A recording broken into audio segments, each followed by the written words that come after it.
You're listening to the 49 Carats Podcast, a 49ers Goldmine production with Stephanie Sanchez.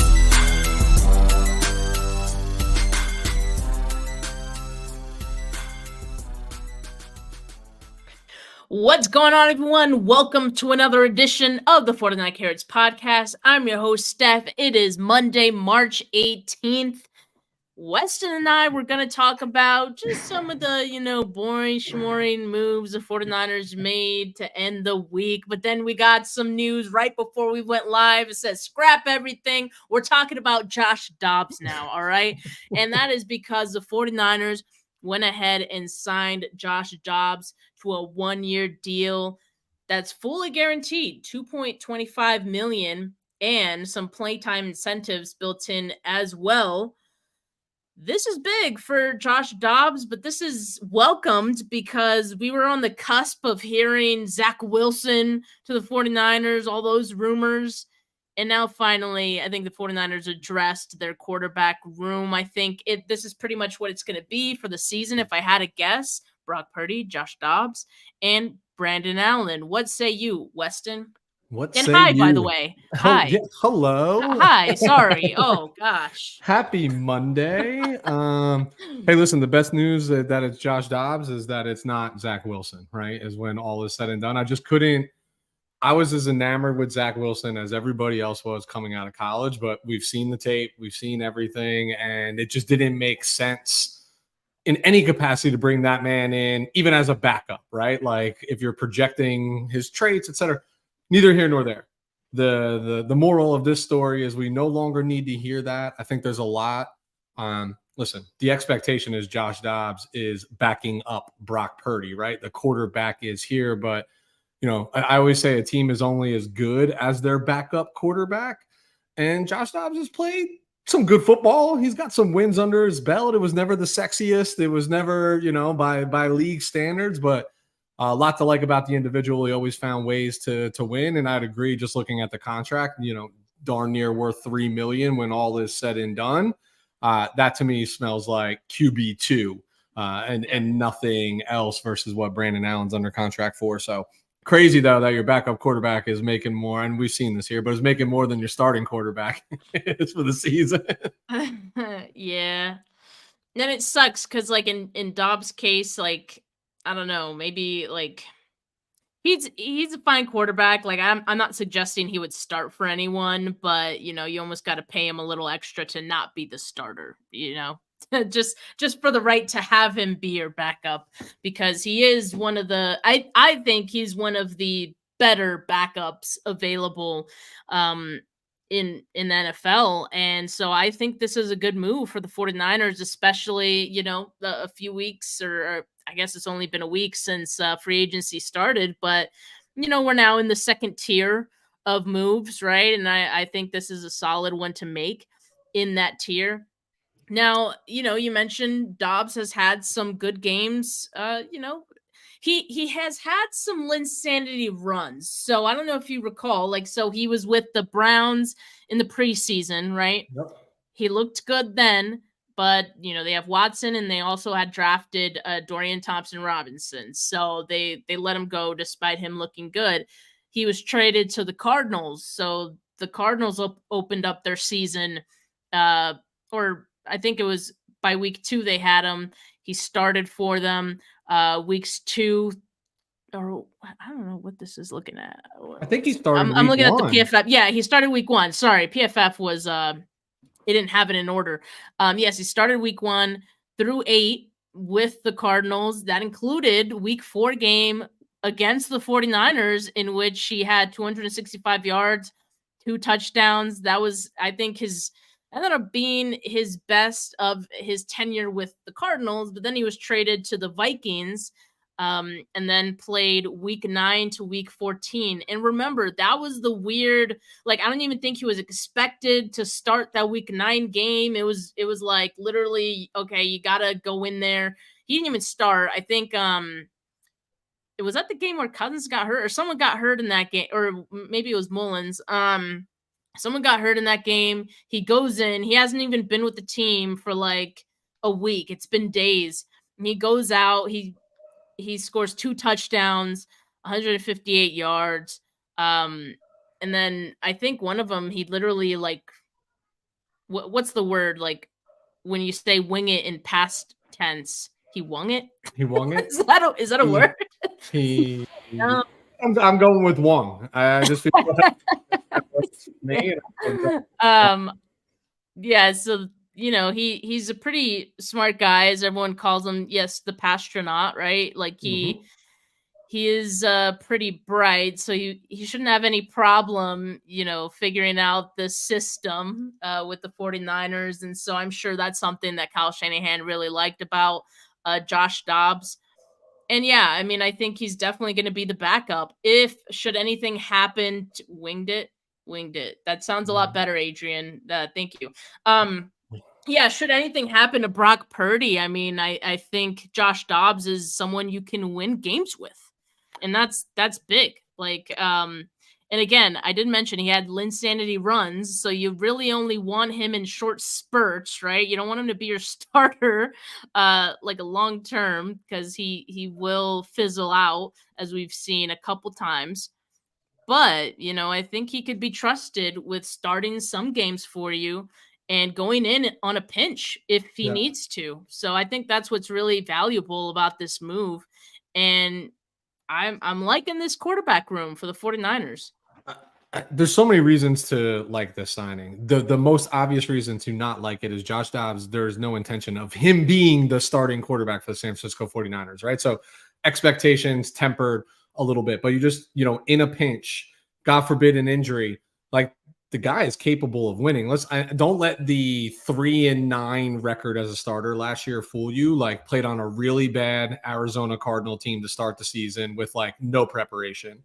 Then went to, at the time, becoming a really bad Minnesota Viking team that had no run game. I think maybe only one, maybe two of those 4 starts. Justin Jefferson, was suited up. But you got to like the caliber of the individual. And what do you want most from your backup quarterback, which Zach Wilson would have been the antithesis of this, is you don't want a distraction, right? Like why did teams blackball Colin Kaepernick? Let's just call it what it is. Because their backup quarterback, the shot that he was going to get was going to be the lightning rod and the enigma of the team. If Zach Wilson comes here, that's going to be the chatter, regardless of what Brock Purdy has accomplished. Josh Dobbs dispels all of that. But like when he was thrust into the scenes and was winning a game, I think he won his first 2 with Minnesota, actually, under those like crazy circumstances. You started to learn a lot about his backstory, about his family involvement and how he got to where he was. And yes, that he's an astronaut in training and super intelligent guy. Like all of those things I don't want to use the term locker room guy, but I'm saying, wow, he just feels like somebody who, given his scenario last year, seems to blend with a team just fine, right? Seems to not struggle with new scenery and new faces and new locker rooms and new coaching staff.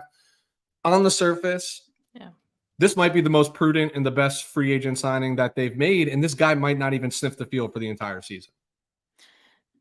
I mean, I don't think that's too crazy to say. Like, this is one of the better moves, and I know, like, I'm now of the mind that like thinking too much about the backup situation is silly because like we did a lot of talking about Sam Darnold, and him coming on. What was that going to mean? All this stuff. And, even right before we went live here, Weston, I was in another live talking about Zach Wilson and and I was basically saying like, I don't think it would actually mean anything to the team. Like it wouldn't change anything, just like Sam Darnold didn't change anything. Josh Dobbs may not change a whole lot, but this is a good backup situation that the 49ers now have. One that I feel very good about. And, you hope you never need them, but if you do, you want them to be of the likes of Josh Dobbs. And yeah, I think he's been very well liked everywhere he's gone. And I think he's also been able to it seems like he's been able to pick up the offense rather quickly, or if he doesn't, he can wing it pretty well, He can wong it. He can wong it with the best of them, baby. That is going to be a thing. He's going to wong it. He won it. So, I mean, that's always great to have too for the 49ers. And, even though he got couple mil in guarantees, like I think that's good value for a really good backup.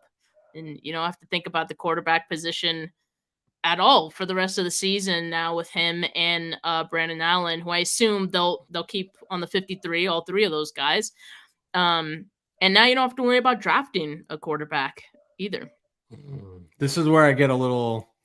Me, Steph. We've been doing this a while together now. I have one philosophy when it comes to the draft. You should always be drafting a quarterback, and you should always be drafting defensive backs. Like that is my rule, right? And I think so. This is the only thing to your point, right? Like this puts you out of contention. You'll still bring some undrafted, free agents in for that, or probably play the quarterback position. But this takes you out of that late 6th, late 7th, using some of your compensatory picks towards the position. And this was my concern with Zach Wilson was like, why? Wouldn't you just rather develop somebody or take a shot at it? Like if they're not going to, if you have no intention of getting them out on the field.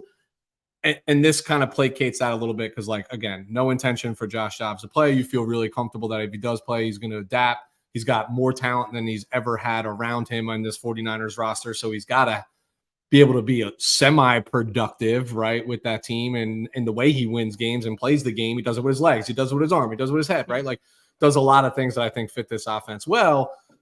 If I was being negative Nancy, my negative opinion on this is I do agree with you. I think this takes you out of, like, you're not allocating a pick towards the quarterback position, and that goes against something that I firmly believe all teams should be doing that most don't.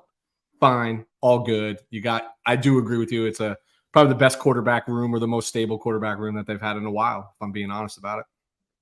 Yeah, I mean, as far as drafting a quarterback, sure, if they use a 7th rounder, sure, like they can always bring in another guy, right? Like, I think it's more likely they bring in an undrafted free agent because he'll be nothing more than a camp body. You go into camp and you get 4 guys. You don't need someone to stick around necessarily. And if that guy looks good, sure, keep him on the practice squad, right? Yep. But yeah, I mean, yeah, I agree. You always want to keep quarterbacks in the stable, so to speak. And so, yeah, I think also pairing him with Brian Griese, who I think has done a tremendous job keeping interceptions down for, the 49ers quarterbacks, will pair nicely for Dobbs, because when I talk about the Linsanity runs, they all kind of ended with him throwing a lot of picks and being kind of pick prone. And so I think being under the coaching of Brian Griese will benefit him a lot as well. So, and who knows, maybe he'll get the 49ers some comp picks back, if he leaves next season, next off season. So always got to look at the big picture with these moves. I really like it. But the 49ers have made other moves as well, or they've given us other things, I guess, to talk about. So we already talked about Josh Dobbs. All right. But, this past week, so the last time we spoke, or the last time I did a show was Wednesday, and they've done a lot of moves since then. So they signed Devondre Campbell down this list. Isaac Yiadom, I think is how you say his name. I was trying to figure it out earlier. Sorry. If I butcher it, I'm good for one name butchering an episode. Remember that. We've got cornerback Chase Lucas. We've got Ezekiel Turner, linebacker. We have offensive tackle Brennan Parker from the Raiders, who that just came earlier today, Monday as well. And then just the Josh Dobbs signing, which came about 30 minutes or so ago before we went live here. So we already talked about Dobbs. Brennan Parker, I'm not going to talk about. The only thing I'll say is he's nothing more than a camp body with maybe some upside. He's 6'8", 300 some pounds. Dude is huge. All right. If he looks like he's special at all, like they might hang on to him just because he's huge, and maybe you can work with that at some point. But I think I'd expect him to just be a camp body. Then you got a couple other guys who are special teamers, that primarily special teamers. And then you have Isaac Yiadom, like I said, who that one's intriguing to me because I think they're insulating themselves in the cornerback room. Obviously they drafted Darrell Luter Jr. In the draft last season. But that's not good enough. They want to bring in some more competition as well. And I think Yiadom is someone who's ascending and someone who the Saints wanted to keep because he had his best season last year with the Saints, and it seems like he's just starting to scratch the surface a little bit, and so I like that signing. And then you have Devondre Campbell, who's a veteran linebacker move that of course is your bridge linebacker until Greenlaw is healthy. So Weston, what do you think about the moves that the 49ers have made since late last week? I think, like you, I'm most intrigued by the D-back. So Isaac Yiadom, if we're going through the pronunciation tree here. Didn't know a lot about him, admittedly. Then you start to watch a little bit, and he really only played significant time in the back half of the season, right? Like I think he had eight or nine starts, and 14 passes defense, which means he's around the ball, but to me, when you look at where he most commonly lines up, he's a wide guy, right? So he's outside the numbers cornerback. So this just more signifies to me that they're going to strengthen that area and they're really comfortable moving Demo into the slot. Like it or love it, the slot is an up and down position, playing in the nickel and playing in the slot. Like you could look real good one year and look real foolish the following year.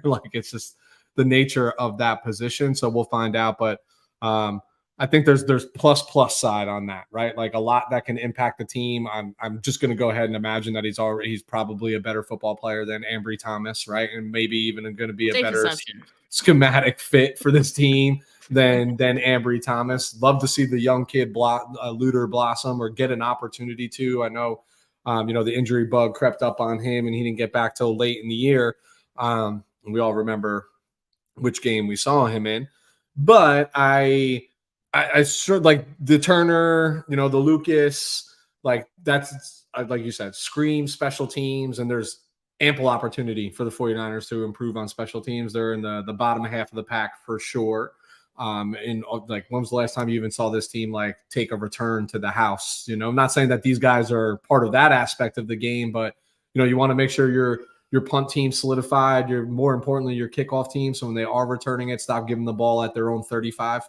Let's put a little bit more emphasis there. So I like the focus there, and I'm not surprised by the Devondre Campbell. I think what I'm cognizant of is he was the plan B to the plan B, right? Like Eric Kendricks was plan B for Dre Greenlaw not being here, or probably most likely going to start on the PUP list, right? Chances, I would say that's the highest likelihood that he's not ready come start of camp and even start of the regular season. And having somebody like Devondre or even Eric Kendricks might have buys you that time. But I would say for Devondre, yes, what I think I love is he keeps his ear to the critics as well. And he came out and bashed Green Bay and Joe Barry and oh, they weren't using me the right way. But the truth is he's probably far removed from the All-Pro that he was in 2021. But it always made more sense to me to replace somebody like Dre Greenlaw in the short term with a veteran.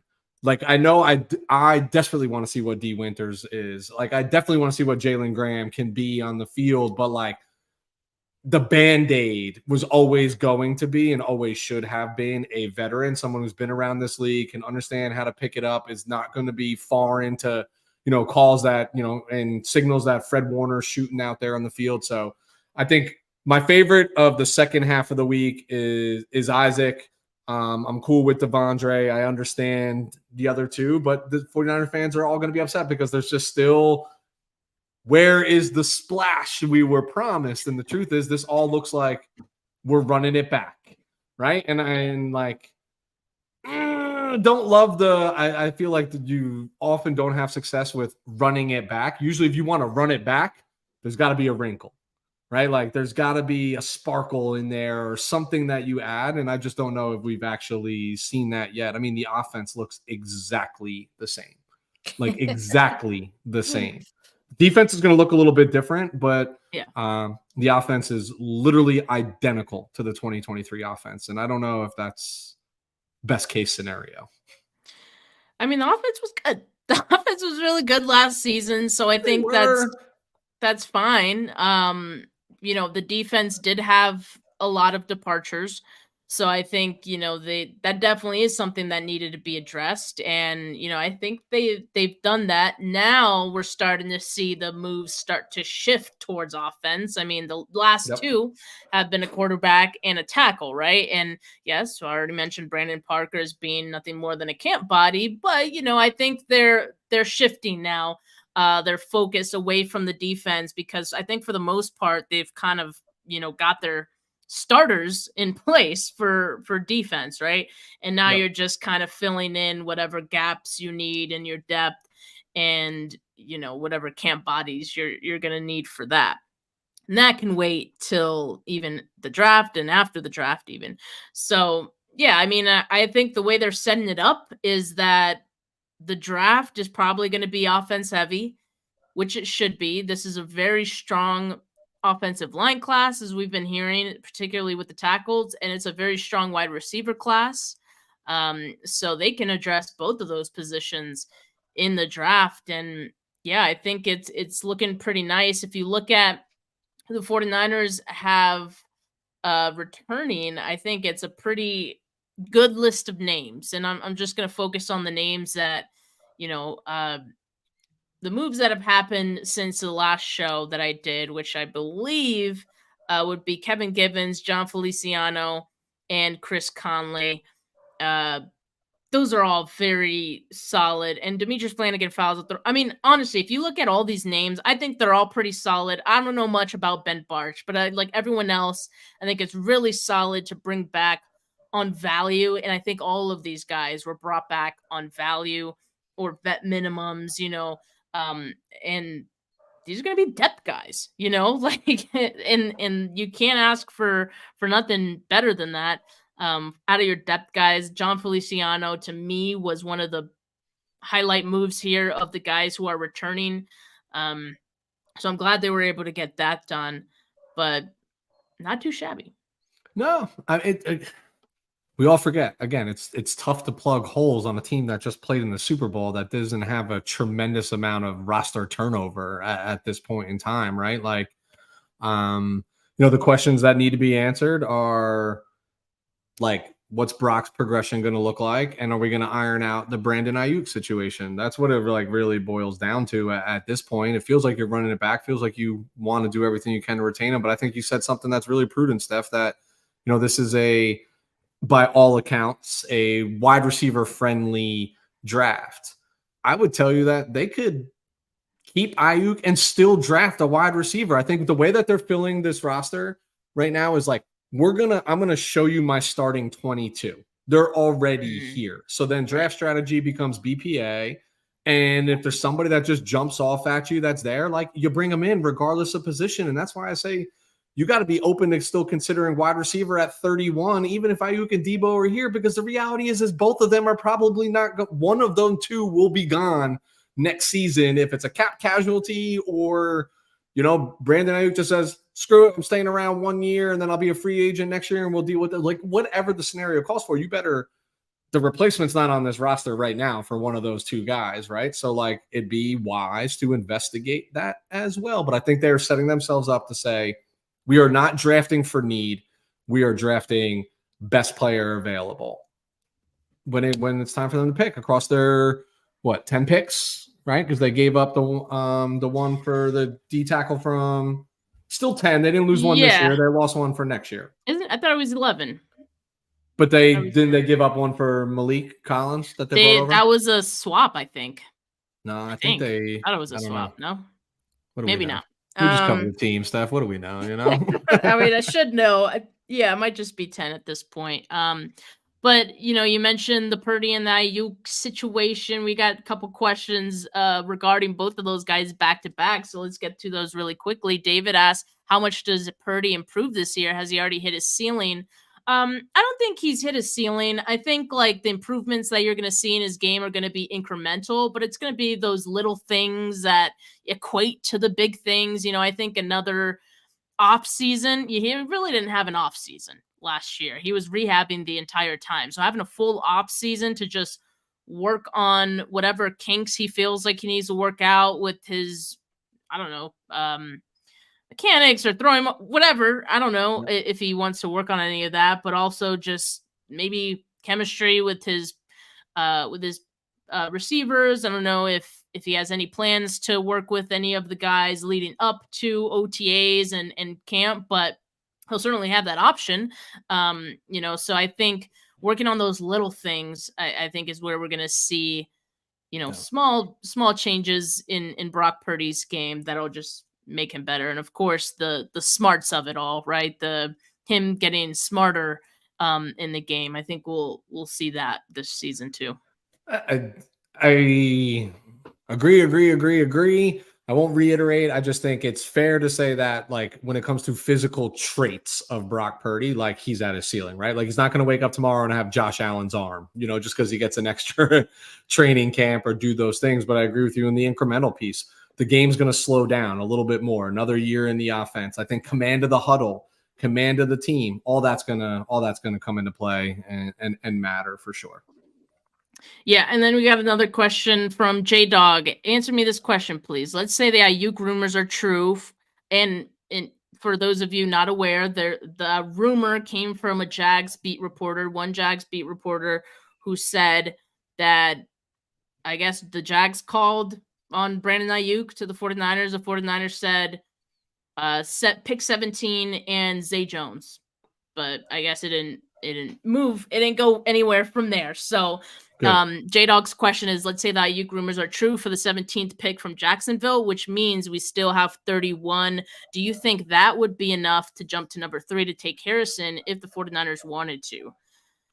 Not in this draft. No. I think there's too many quarterbacks at the top that are interesting and too many wide receiver prospects that are at the top. I would have to check Jimmy Johnson's draft chart, right? Because points wise, 17 and 31 might get you close to 3, but I don't think any team sitting at 3, like, there's just too much value in the top 5 picks right now, especially for a quarterback needy team to jump up there and get, Marvin Harrison Jr. But I'm being honest, like, I know he's like the favorite, but there's a lot of wide receivers in this draft that I think might even project to have better professional careers. They might not be as ready day one in his pedigree, but there's a lot of good wide receiver talent in this draft that I don't think you need to move to 3. Like, it doesn't have to be Marvin Harrison Jr. You know what I mean? For this team and the way it's built, like, I don't know. I think the best way to answer this question is to go back and look and see how much the 49ers gave up to draft Trey Lance at 3. To go from 12 to 3. 12 to 3. And so, yeah, I think it's definitely outside of the realm of possibility for the 49ers. We're about to see the Vikings move up to 3 or 4, maybe 5. I don't know, but they're going to get pretty high up there, and we're going to see how much that costs them. It's going to be more than, 17 and 31. So that'll be quite a haul as well. But yeah, I mean, but I think the 49ers can move up. I don't think it'll be as aggressive, but if they like a player, they'll move up for him. I think the mid-range would probably be like 20, maybe around there is probably the most I think they can move up without mortgaging like the future necessarily. So yeah, maybe we could possibly see that if the 49ers, want to. And then just really quickly, just some of the departures, we already knew about Matt Pryor, but since the last time I was live, Ray McLeod, Oren Burks, and Chase Young intends to sign with the Saints. That's not a surprise at all to me. And so I think the 49ers have done plenty enough to replenish the edge spot. And so, best of luck, Chase.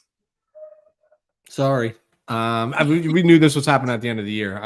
This team is not going to tolerate low effort from the defensive line, and he's too expensive for that output is what it comes down to. Like, let somebody else take a flyer. None of these names are surprising. I think we all would have put a pin on them and said, even Ark, as much as that's upsetting, right, for us longtime fans, because was the longest tenure 49er, but we knew all these names would depart. But secretly enough, what I did not know until I was doing some investigation around like our prior year special team performance, did you know Charlie Warner actually led the 49ers in special teams tackles last year? Really? So Oh. that was a loss in that regard. Now, it probably would have been Odom, but Odom missed like how much time? But after that, it was Charlie Warner. So no surprise, some added emphasis on the special teams by bringing in folks like Chase Lucas and Zeke Turner. Yeah, they did lose some big special teams guys for them, Yep. who have been, big pieces for their special teams the last couple of years. Warner, obviously one of those guys. And so I think when you look at some of the guys the 49ers have brought in, it is to address special teams as well, and some of the guys they've lost. And so I think they've gotten a couple of intriguing guys in that department, and, it'll pave the way for the new set of, special team guys and aces. So last piece of news before we get out of here, the 49ers did lose, which, Weston kind of brought up for a second there. They did lose a pick in next year's draft, and also their 2024 fourth round selection. They didn't lose it, but that one is going to move to the end of the fourth round. So it was 135, but now it's going to be after the comp picks, and it's going to be after 135 now. So I guess that's not a huge difference in this draft, but losing a fifth round pick for this team, I would say is pretty significant. Like losing a first round pick. Given some of the great moves that they've made in the past in the fifth round. That includes George Kittle, that includes Talanoa Hufanga. And so, yeah, I mean, that's pretty significant, and all due to an accounting error that the NFL found in their 2022, paperwork, I guess, their payroll. So someone probably got fired, and I mean, you just gotta move on. I mean, I think that also underlines the importance of the 49ers comp picks, and why I think they're setting themselves up nicely once again to get a good number of comp picks for next year's draft based on the guys that they're losing this year and based on the guys they're picking up, right? Some of that cancels out, some of it doesn't. So yeah, I think the expectation right now is the 49ers probably due to get a couple of comp picks next year in any case. So I have a question for you, Steph, related to 100% on this. I feel like I misread that article that came out from Aiyuk, and everybody else, was obviously picking it up. But did it say in there that the accounting error, even when taking into consideration, still would not have put them over the specified cap number? Right. So I'm just like wondering, so why the penalty? You know what I mean? Like, it wasn't like we're talking about an error, not an omission, an intentional omission to mask or disguise something. And I'm just always baffled by the inner workings, but it just feels like, all right, for somebody who's a salaried employee, all of a sudden now is costing, our bread and butter, which is the fifth round pick under this regime. Well, everyone is always so mad that the 49ers get picks. There was reports that teams were upset that they were getting picks due to the diversity hires, then, leaving. And then I'm sure they're mad that the 49ers get a bunch of comp picks every year. How do they keep getting away with this, right? So maybe it was the NFL's way of saying, making an example out of them a little bit and showing that, hey, we don't favor the 49ers, okay? So, yeah, I think will penalize them too. Yeah, exactly. They don't get all the picks. So, it sucks, but the 49ers will make do with what they have, all right? So, but yeah, I mean, free agency is still a very busy time, still a time of breaking news and things like that. So glad we were able to talk about the Josh Dobbs acquisition, before we went live here. And yeah, I mean, I'm sure there's going to be plenty of more moves to come to discuss. And Weston and I will be back here next Monday to talk about those moves. But for now, I mean, have a good rest of your Monday, folks. Make sure you like this video if you haven't yet. Make sure you subscribe to the channel if you haven't yet, because there's always some great off-season content just like this. But for now, have a good rest of your Monday, folks. Peace.